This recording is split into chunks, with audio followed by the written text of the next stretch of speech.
Good morning, Richard Fulmer here, and welcome to another Richard's Rock Rambles. So we're going to carry on looking at iconic debut albums. The first two that I did were Led Zeppelin and Black Sabbath, English bands.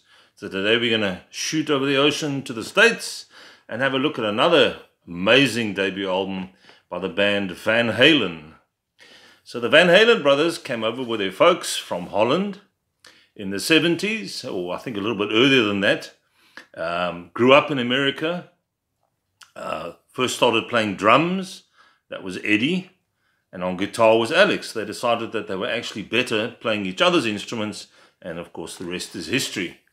So the first album came out in 1978, that great year for rock. 77, 78, there were some really big albums that came out then. The Foreigner, the Boston, and this Van Halen.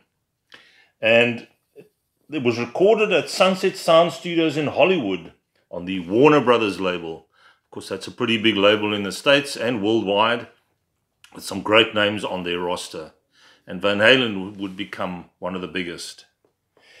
Produced by Ted Templeman, who I think went on to produce all of their albums up until 1984, the last one to feature David Lee Roth.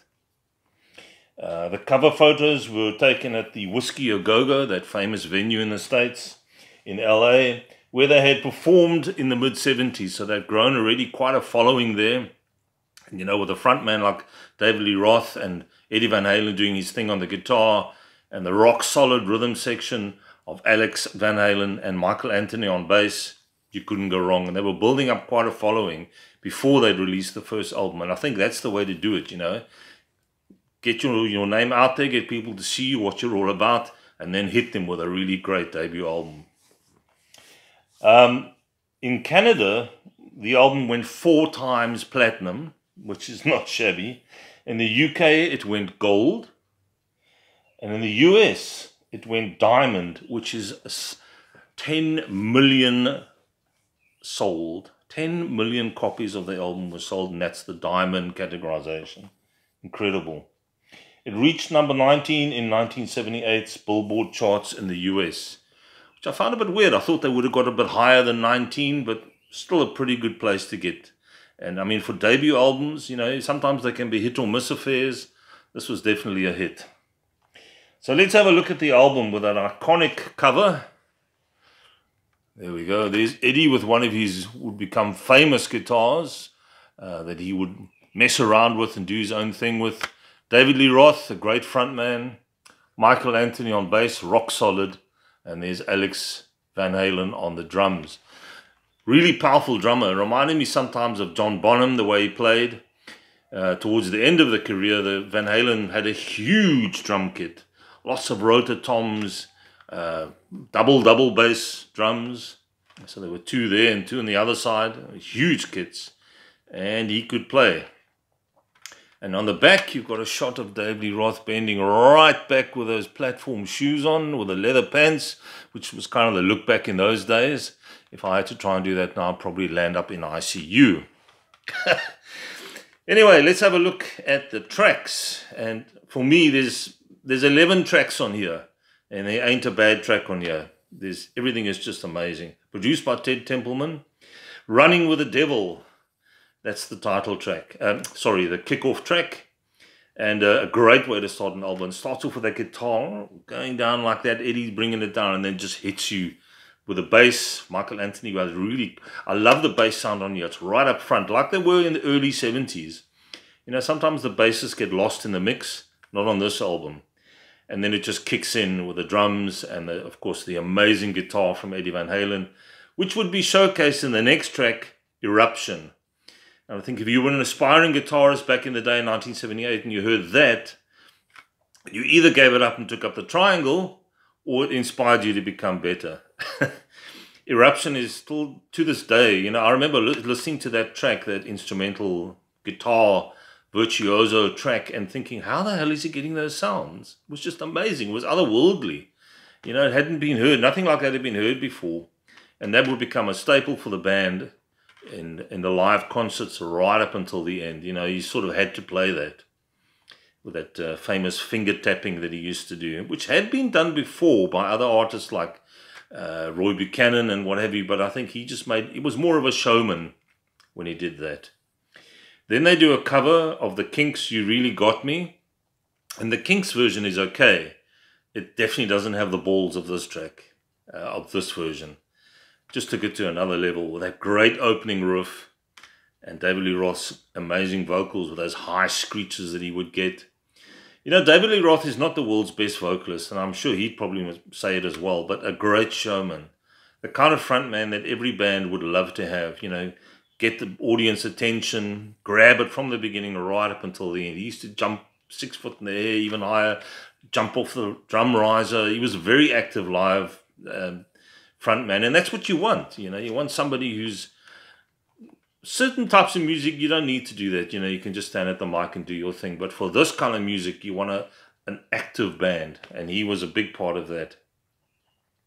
Ain't Talking About Love was the next track. I'm the One. Jamie's Crying. Jamie's Crying,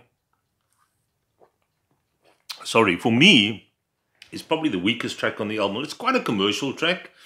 Sort of a throwaway track for me on this album. Atomic Punk is the next one with that amazing guitar sound that Eddie got on. I don't know what he was doing. Sort of a shuffling sound. No synthesizers used on here, so he must have been doing something with the guitar with Ted Templeman in the studio. And I don't know if you guys ever follow a TV series called Billions. The most recent episode from the new season, they use that music in the closing credits.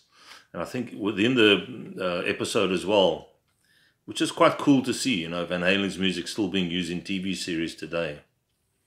Feel Your Love Tonight. It's a bit of a slower track. Also a great track. Little Dreamer. Excellent one with great vocals on David Lee Roth as well. Ice Cream Man, which is kind of a fun track.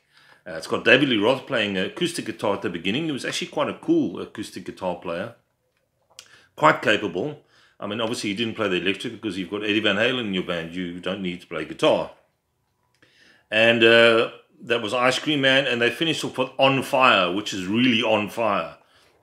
Fast, up-tempo track with some amazing backing vocals from Michael Anthony, who had this really high range. And it worked so well with David Lee Roth. And I think when Michael Anthony sort of left the band, or the last incarnation when it was Eddie's son on bass, that was missing for me. Yeah, just an amazing album. Starting out with Running with the Devil and bookending it with On Fire. Two really great tracks that grab your attention. But the whole album is amazing. So let's just have a look. This is the remastered version. I'm not sure if there's a deluxe version out. If there is, I need to get it. I always need to get something, you know. You never have everything. There we go. There's the guys. David Lee Roth. That's Alex Van Halen looking a little bit worse for wear. He may have been hitting the soft drinks. It's Michael Anthony, and that's Eddie Van Halen. So here we go. Let's just see.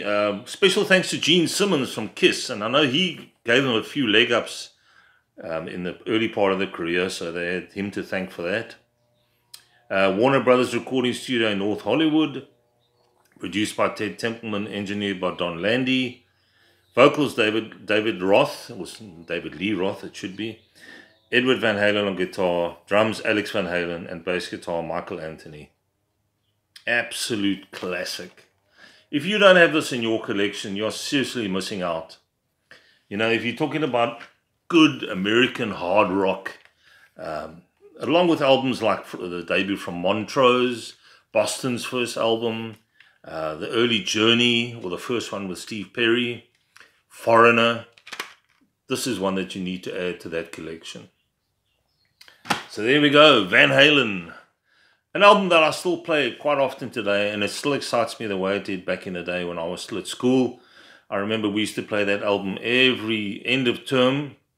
I used to go to a friend's house, and we'd open a few bottles of, well, you know, cool drink and what have you. And we'd always put on the Van Halen. It's just a great party album with incredible guitar work, great rhythm section, and a great frontman. What more do you want? So in the next episode, we're going to have a look at another great debut album, and from a band that's still going. Van Halen are not going anymore. Led Zeppelin are not going anymore. Neither are Black Sabbath, the three that I've spoken about. But the next band, Uriah Heep, are definitely still a going concern. Still releasing albums. Seen them a few times. Amazing band. And we're going to be chatting about their debut album, Very Heavy, Very Humble, which is also a classic. Lots of keyboard work from Ken Hensley. But we'll get to that in the next one. Take it easy out there, guys. Please, if you haven't done so yet, subscribe down below. Give me a thumbs up if you enjoy the show. And I'll catch you soon. Cheers.